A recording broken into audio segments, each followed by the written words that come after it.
හරි ළමයි අපි අද කතා කරන්න යන්නේ පුතේ 10 වසර 19 වෙනි පාඩම වන ධාරා විද්‍යුතයේ පාඩම ගැන. අන්න පුතේ මේ පාඩම ඉගෙන ගද්දී අපි මුලින්ම කතා කරන්න ඕන දෙයක් තියෙනවා. ඒ තමයි විද්‍යුතය ගැන. මොකක් ගැනද? විද්‍යුතය ගැන. පුතේ අහන්නකෝ. සාමාන්‍යයෙන් බං විද්‍යුතය කියලා කියන්නේ අපේ එදිනදා ජීවිතේ භාවිතා කරන විදුලියටම තමයි. ඒ කියන්නේ විද්‍යුතය කියන්නේ මොකක්ම තමාද?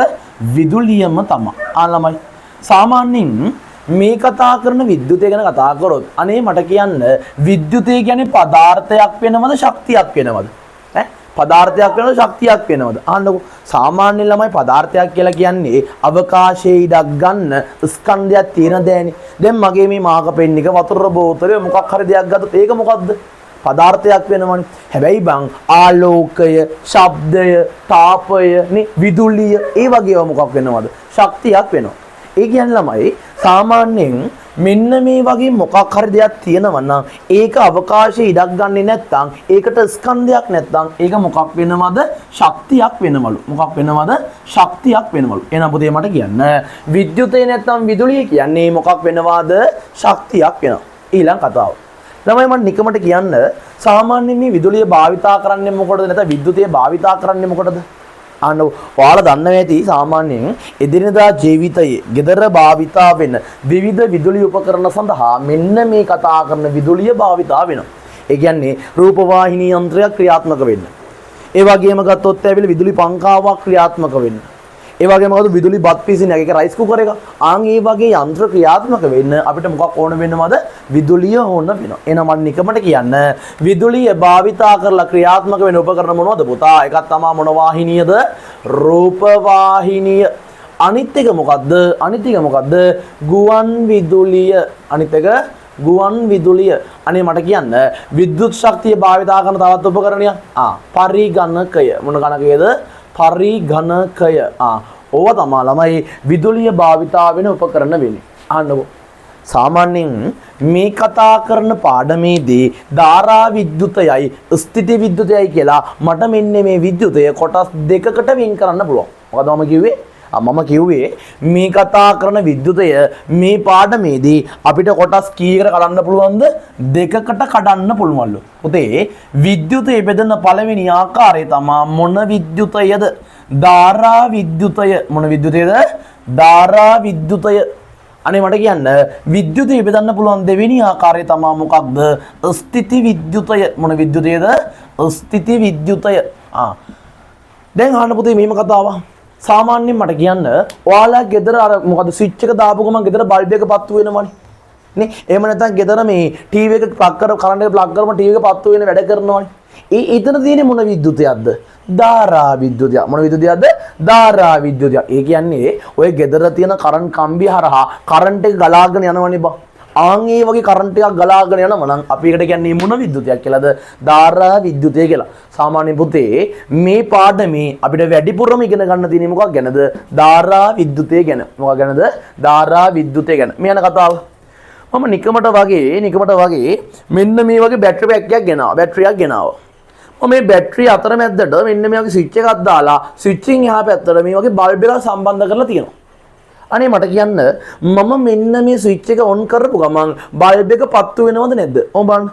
මට කියන්න ස්විච් එක මම දැන් ඔන් කරා. අනේ මට කියන්න ස්විච් එක ඔන් කරපු ගමන් බල්බ් එක පත්තු වුණාද නැද්ද?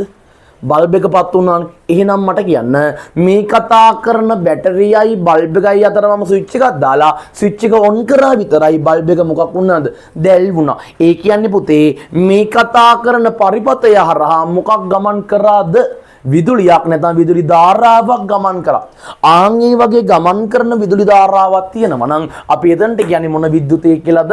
ධාරා විද්‍යුතය කියලා. තේරුණාද? තේරුණාද කතාවනේ? මේ වගේ පරිපතයක් තියෙනවා නම් ඒක හරහා කරන්ට් එකක් ගමන් කරනවා නම් ඒක මොන විද්‍යුතයද? ධාරා විද්‍යුතය. හැබැයි පුතේ මෙහිම සීන් එකක් තියෙනවා. ඔයාලට මතක ඇති ඔයාලා ඉස්සර පොඩි කාලේ ඉද්දි මේ අර පෑනක් අරගෙන මෙහෙම හොඳට ඔළුවේ අතුල්ලලා මේ වගේ කොළ කැලි ටික ලං කරා. අනේ පුතේ මට කියන්න සාමාන්‍යයෙන් පෑනක් අරගෙන මෙන්න මේ වගේ කොළ කැලි කීපේ ලං කරාට පස්සේ ඒ කොළ කැලි ටික පෑනට මොනවා වුණාද? ආකර්ෂණය වුණා නෙමෙයි. සාමාන්‍යයෙන් මෙන්න මේ වගේ පෑනක් අරගෙන හොඳට ඔළුවේ අතුල්ලලා කොළ කැලි කීපේ ලං කරාට පස්සේ ඒ කොළ කැලි මොනවා වුණාද? ඒ පෑනට ආකර්ෂණය වුණා. එතන ඇති උනේ මොන විද්‍යුතයක්ද? ස්ථಿತಿ විද්‍යුතයක්. ඒ කියන්නේ කොල්ලෝ සාමාන්‍යයෙන් යම් පරිවාරක වස්තුවක් වෙනත් පරිවාරක වස්තුවක පිරිමැදීම හින්දා එතන ගබඩා වෙනවලු ආරෝපණ වර්ගයක්. එතන ඇතිවෙනවලු ආරෝපණ වර්ගයක්. ආන් ඒකට අපි මොන විද්‍යුතය කියලා කියනවද? ස්ථಿತಿ විද්‍යුතය කියලා කියනවා. එහෙනම් මට කියන්න මේ කතා කරන ධාරා විද්‍යුතයේ ස්ථಿತಿ විද්‍යුතයේ වෙනස තේරුණාද? මේ පාඩමේ ළමයි අපි වැඩිපුරම කතා කරන්නේ මොකක් ගැනද? ධාරා විද්‍යුතය ගැන.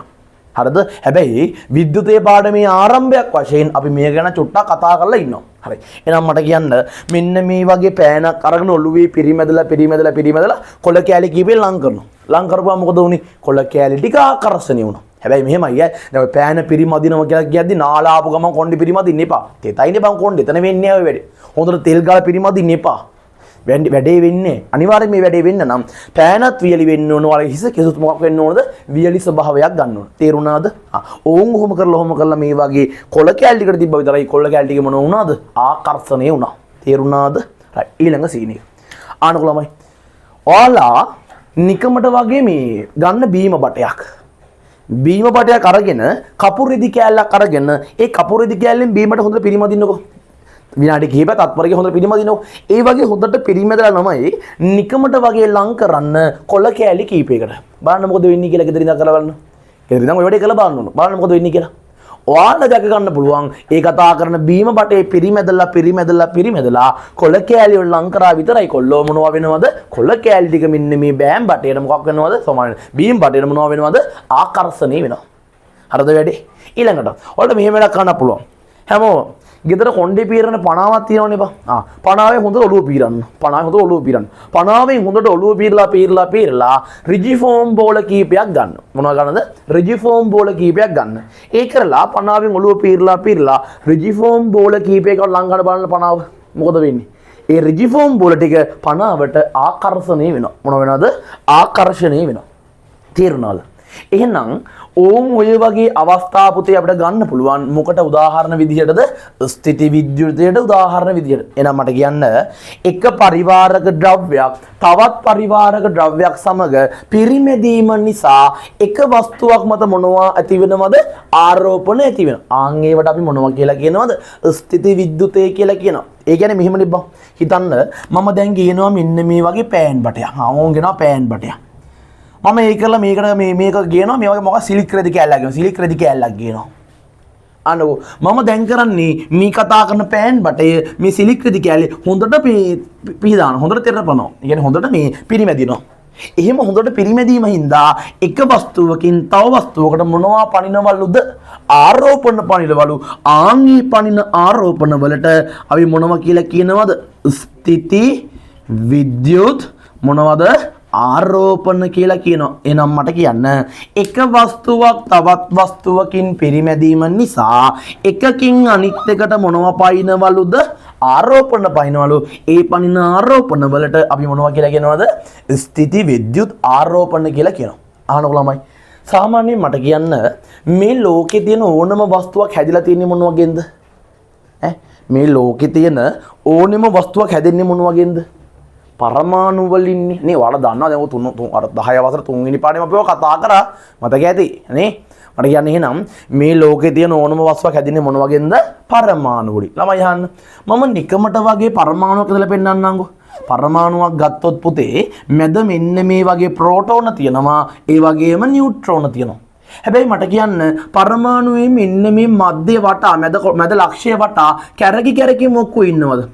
වටේ කැරකි මොකෝ ඉන්නවද? මෙන්න මේ වගේ ඉලෙක්ට්‍රෝන ඉන්නවා. එහෙනම් පුතේ මේ වගේ පරමාණුවක් ගත්තොත් ඒකාගේ මැද මොනවා ඇතද? ප්‍රෝටෝනයි නියුට්‍රෝනයි ඇත. ඒකා වටා මොනවා ඇතද? ඉලෙක්ට්‍රෝන ඇත. පුතේ මෙතන පිරිමැදීමේදී සිද්ධ වෙන්නේ එකෙක්ගේ ඉලෙක්ට්‍රෝන අනිත් එකා වෙතට පැනීමක්. ඒ කියන්නේ මට කියන්න මෙන්න මේ කියන මොකද්ද අපි දැන් මේ සිලික් රෙදි කෑල්ල ගත්තනේ. ඔය සිලික් රෙදි කෑල්ලේ මෙන්න මේ වගේ ප්‍රෝටෝනයි නියුට්‍රෝනයි මැද ඉන්නවා. වටේ මොනවා ඉන්නවද? ඉලෙක්ට්‍රෝන ඉන්නවා.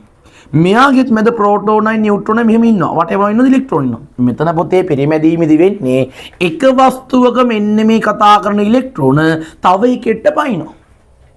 තේරුණාද?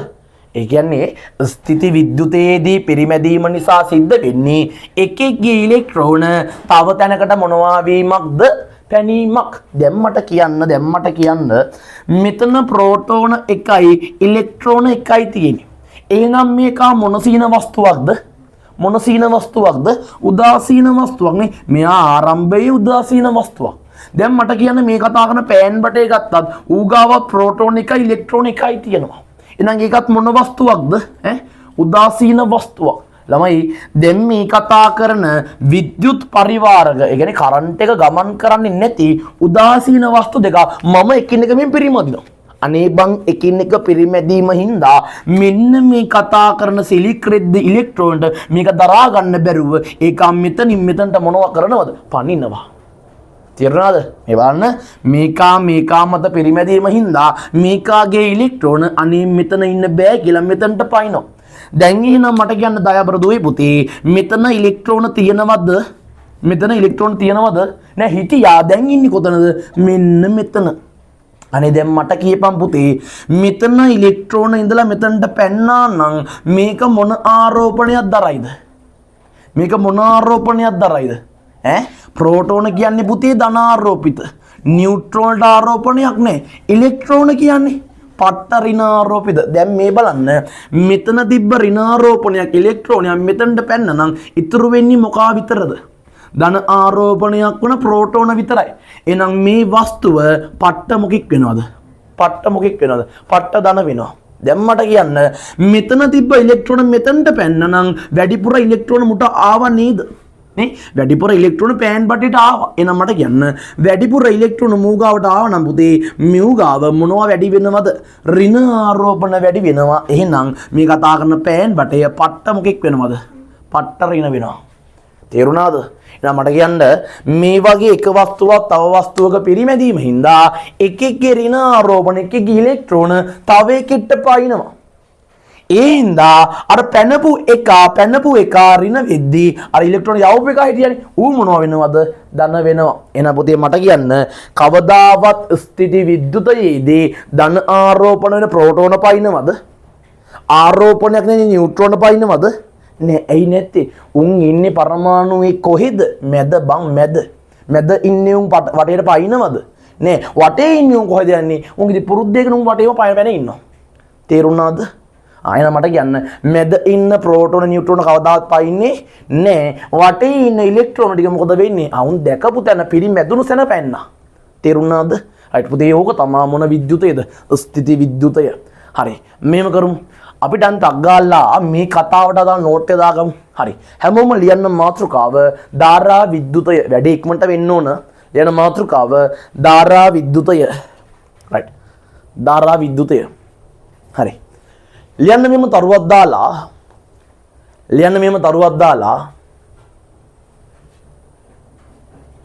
මෙහිදී අපි ප්‍රධාන වශයෙන් අධ්‍යයනය කරනුයේ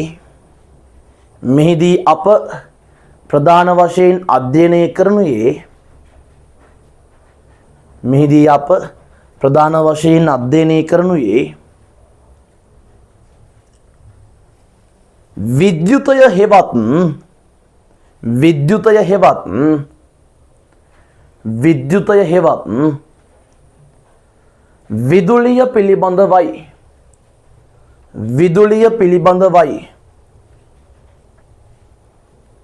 විදුලිය පිළිබඳවයි. ඊළඟ තරුව විද්‍යුතය හෙවත් විදුලිය යනු ශක්ති විශේෂයකි. ඒක පට්ට හයිලයිට් වෙන්න ඕනේ. විද්‍යුතය හෙවත් විදුලිය යනු ශක්ති විශේෂයකි. ඒක හයිලයිට් වෙන්න ඕන. ශක්ති විශේෂයක් කියන එක අමතක වෙන්න බෑ. විද්‍යුතය හෙවත් විදුලිය යනු ශක්ති විශේෂයකි. ඊළඟ තරුව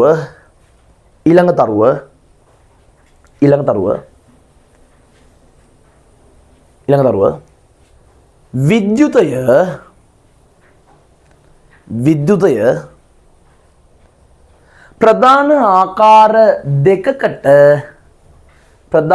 ආකාර දෙකකට බෙදා දැක්විය හැක. ප්‍රධාන ආකාර දෙකකට බෙදා දැක්විය හැක. ප්‍රධාන ආකාර දෙකකට බෙදා දැක්විය හැක. එක ධාරා විද්‍යුතය. එක ධාරා විද්‍යුතය. අංක 2 ස්ථිති විද්‍යුතය. අංක 2 ස්ථිති විද්‍යුතය. අංක 2 ස්ථිති විද්‍යුතය. හරි පුතේ අහන්නකෝ. අපි දැන් ධාරා විද්‍යුතය ගැන තමයි පාඩමේ ගොඩක්ම කතා කරන්නේ. ඉතින් අපි ධාරා විද්‍යුතය කොටස අදාළ ඉස්සර කෑලි වල කතා කරන් යමු. දැන් අපි වෙනම කතා කරගෙන යමු ස්ථිති විද්‍යුතය ගැන. හරිනේ? රයිට්. මේව කරමු. ලියන්න චූටි අනුමාත්‍රිකාවක් ස්ථිති විද්‍යුතය. ලියමු චූටි අනුමාත්‍රිකාවක් ස්ථිති විද්‍යුතය.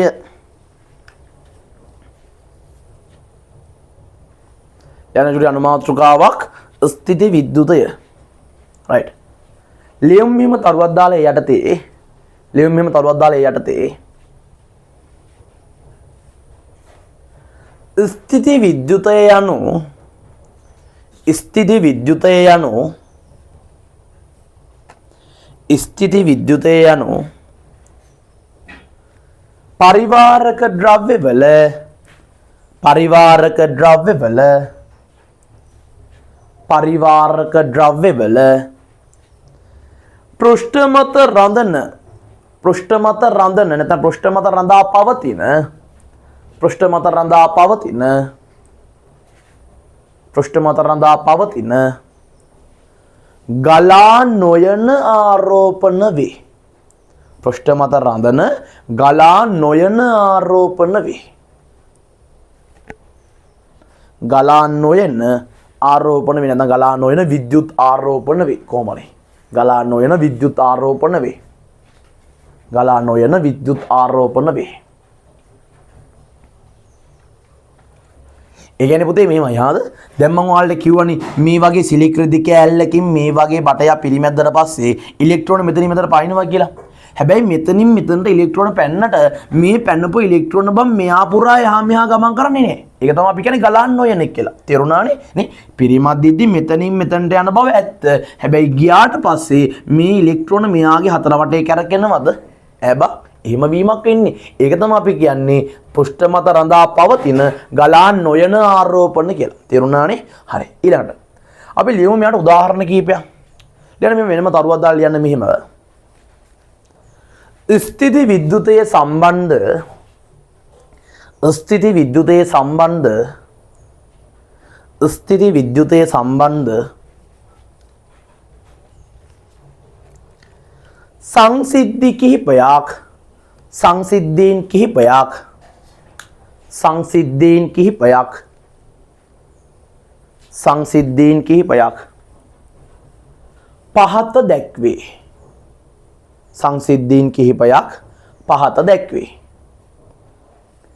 සංසිද්ධීන් කිහිපයක් පහත දැක්වේ. right. ලියමු පළවෙනි උදාහරණය. රෝමිලකන් එක දාලා ලියන්න ඕන නම් රෝමිලකන් එක දාලා ලියමු පළවෙනි උදාහරණය. කපු රෙදි කැබැල්ලකින්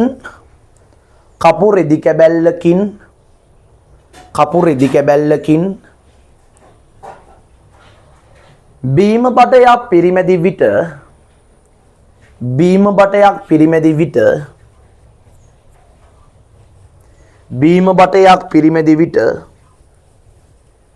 බීම බටයක් පිරිමැදි විට කුඩා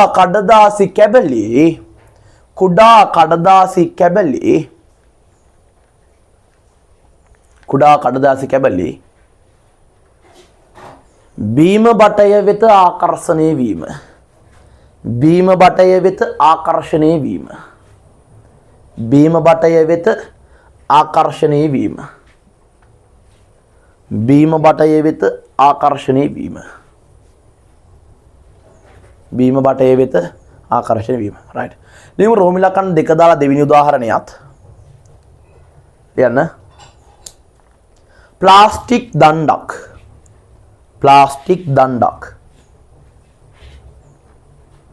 කමාවක් පෑනක්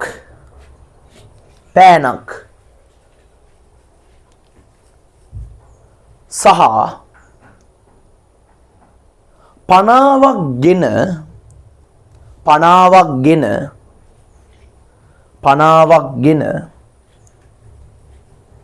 හිසකෙස්වල පිරිමැද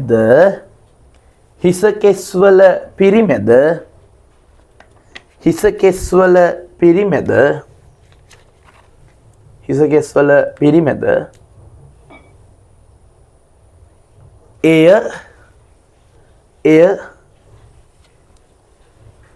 කුඩා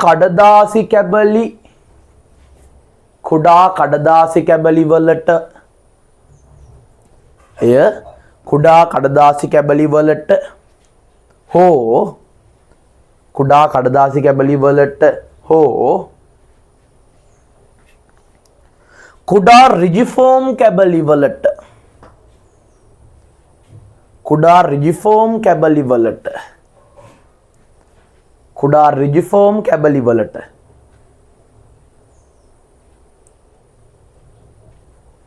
ලංකල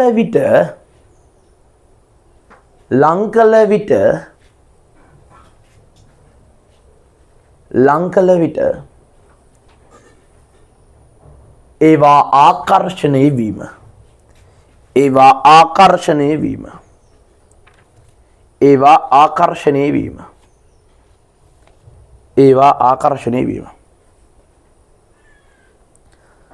ළමයි මට කියන්න කොතන හරි තැනක ස්ථිති විද්‍යුතයක් ඇති වෙන්න නම් ඒවා අනිවාර්යෙන් මොනවා වෙන්න ඕනද? පිරිමැදීමක් වෙන්න ඕන. මොනවා වෙන්න ඕනද? පිරිමැදීමක් වෙන්න ඕන. ඒ වගේම ඒ කතා කරන වස්තු දෙක මොන ස්වභාවයක් ගන්න ඕනද? වියලි ස්වභාවයක් ගන්නත් ඕන. ඒ වගේම තමයි ඒ කතා කරන වස්තු දෙක විද්‍යුත් සන්නායකද විද්‍යුත් පරිවාරකද? විද්‍යුත් සන්නායක අරන් කරනවද මේ වැඩේ? නෑ මොනවරන්ද කරන්නේ? විද්‍යුත් පරිවාරක ද්‍රව්‍ය අරගෙන. එහෙනම් ලියන්න මේ වෙනම පට්ටතරුවක් දාලා පට්ටතරුව දාලා මෙහෙම ස්ථිති විද්‍යුතයක් සිදුවීමට නම්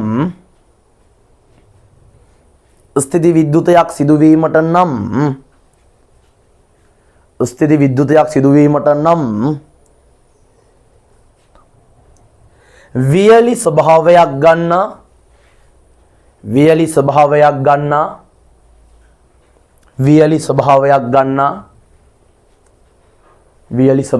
ගන්නා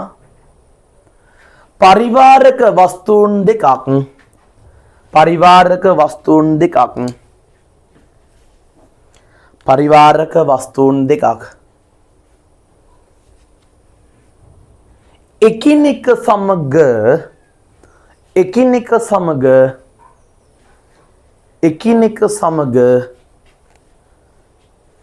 පිරිමැදීම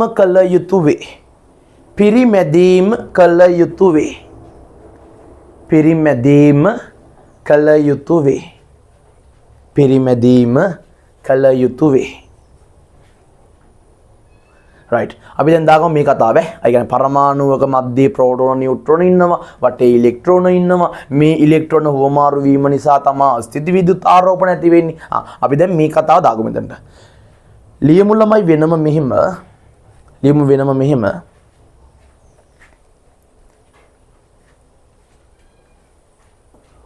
ඕනෑම වස්තුවක් නිර්මාණය වී පවතිනුයේ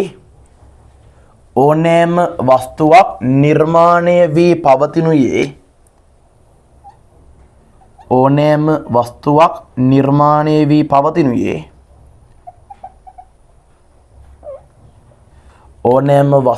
නිර්මාණය වී පවතිනුයේ